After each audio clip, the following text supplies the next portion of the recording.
হ্যাঁ বউ বলো। কালকে তো বাসায় আসতেছো, সবার জন্য কি কেনাকাটা শেষ? কার জন্য কি কি কিনলা? মার লেগে আর আব্বার লেগে শাড়ি পাঞ্জাবি কিনছি, ছোট বোনের লেগে থ্রি পিস কিনছি, আর ছোট ভাইয়ের লেগে শার্ট প্যান্ট কিনছি। বাবুর জন্য একটা পরীর মতো ড্রেস কিনছি বুঝছো। আর তোমার লেগে একটা নাকফুল আর পুঁথিতে কাজ করা একটা লাল টুকটুকে শাড়ি কিনছি। সবার জন্য কিনলা, তোমার জন্য কিছু কিনলা না? আরে দূর বউ, কি যে কও না, আমার কি আর ঈদের বয়স আছে? তোমার ঈদের বয়স নাই মানে? তুমি অন্তত পক্ষে নিজের জন্য একটা পাঞ্জাবি তো আরে কিনবা। লাগবো না, গত বছরে যে পাঞ্জাবিটা আছে না, ওটা লন্ডি দিয়ে ধোয়া ইস্ত্রি করে নিছি, একদম চকচকা নতুন হয়ে গেছে। ওটা দিয়েও এবার ঈদটা কাটাই দেবো। আমি এত কিছু বুঝি না, তুমি নতুন পায়জামা পাঞ্জাবি কিনবা আরে বউ বাস। বুঝতেছো না কেন?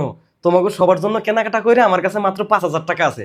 বাড়িতে যাইতে আসতে তো আমার 2500 টাকা শেষ হয়ে যাবো, আর বাকি থাকে 2500 টাকা। ওই 2500 টাকা দিয়ে ঈদের দিন সবাই ঈদ বকশিস দেওয়ান লাগবে না? তারপরে একটু টুকটাক হাত খরচ আছে না, তার জন্য তো কিছু টাকা পয়সা লাগে। এখন আমি যদি আমার জন্য কিছু কিনি, তাইলে এই ঈদে আর আমার বাড়িতে যাওয়া হইব না। সবার চিন্তা করতে করতে নিজের জীবনটাই তুমি শেষ করে দেও, বুঝছো? তোমার নিজের জন্য আর কিছু করা লাগবে না জীবনে। মধ্যবিত্ত পরিবারের দায়িত্ববান পুরুষদের ঈদটা এইভাবেই কাটে। বিশ্বাস না হলে আপনারা আশেপাশে একটু খোঁজ নিয়ে দেখুন।